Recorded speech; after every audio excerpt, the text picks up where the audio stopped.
and they've achieved top 10 hits both here and in the US, and they sold 150,000 tickets for their upcoming UK tour in under 24 hours. I'm going to be talking to the Script in just a moment, but first, let's remind ourselves of the song that catapulted them onto the world stage.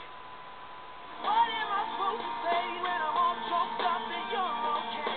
I'm falling to pieces, yeah. I'm falling to pieces. They're here. Danny, Mark and Glenn from the Script joining us. How are you guys? Well, very good this morning. Well, nice to have you good here. To see you. It's an early start. Yes. But you're used to this, because the last time I met the boy, I'm a big fan of the band. Thank you. The last time we met, you weren't there because you were busy having a baby. I was. I'm the only man who's had a child. You look well, doing well. yeah. What did you have, and how is it? I have a little girl now, yeah. She's now 5 months old, so yeah. So you're not getting any sleep? Not getting any sleep. But this is a late start for me. It's early for them, but it's late for me. You can't lie it.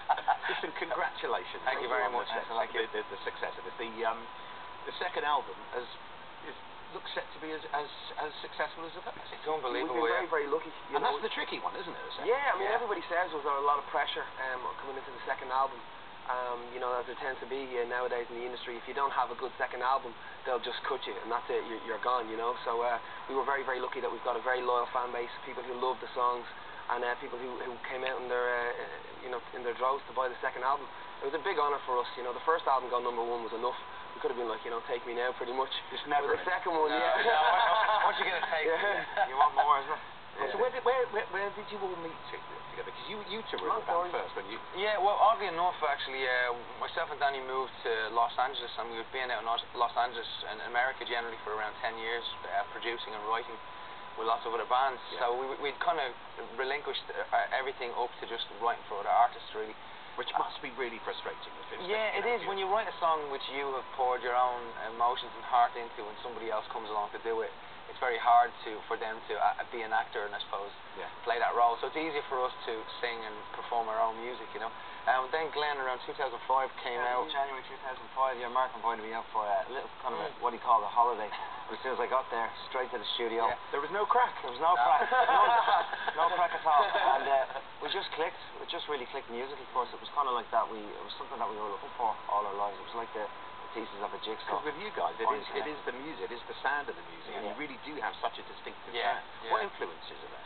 It's actually just like a car crash, doesn't it? Yeah, I'm into. I grew up on like James Taylor, Babyface, and all like kind of singer-songwriter producers almost. A bit of Bob Dylan, David Gray as well. Mark would come from maybe kind of more hip hop R&B flavour, you know. You're putting a bit of the groove in there. Well, we went to America to study, actually more so study R&B and hip hop, and that was what we really that sent us on a massive journey to even Nashville and around the south of America, where the middle America was amazing. But also huge influences, I imagine, from Ireland, because some great music. There really is. You two have actually tipped a hat to us and taken us under their wing, so to speak, and brought us on a Let's Go tour with them and stuff like that. So the fact that they know the power of even mentioning a band like us gives us a lot of promo, so that was very nice. What's the best bit of advice they've given you? I think probably from McCartney was a massive one for us, because we got a chance to meet McCartney, and I think for us, he was the person that you were definitely watching a masterclass right there. And when we met him, he, as Glenn said, he could have given us any presents that day, but he gave us his time. He came in and just chilled out with us and hung out with us, and the things that he said about, you know, playing in massive arenas, which we're going into now, in stadiums, about being able to tell a story of a song, pull the whole audience in, make it intimate, things like that was stuff we were really worried about, because we were a small unit. And so because you got you just said the big arena tour coming up, it's sold out. Does that make life easier, or is that more pressure? Are you thinking about what you're going to do in the show? I think knowing that there's a ready-made audience, there's going to be a lot of people there, and the show better be good. Come on, boys. That's it, come on. What have you got? I've waited a couple of months now, and I've paid my money, you know, so this better be good.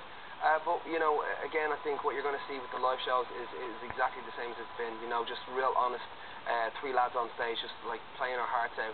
And for us, you know, we're not going to be doing costume changes or having dancers or any of that. I know you had your dancing costume on there. Yeah. You come on to Urbana. Well, you know I'm a big fan. I can't wait to come in. You can hit a high B, can't you? I can hit a high B.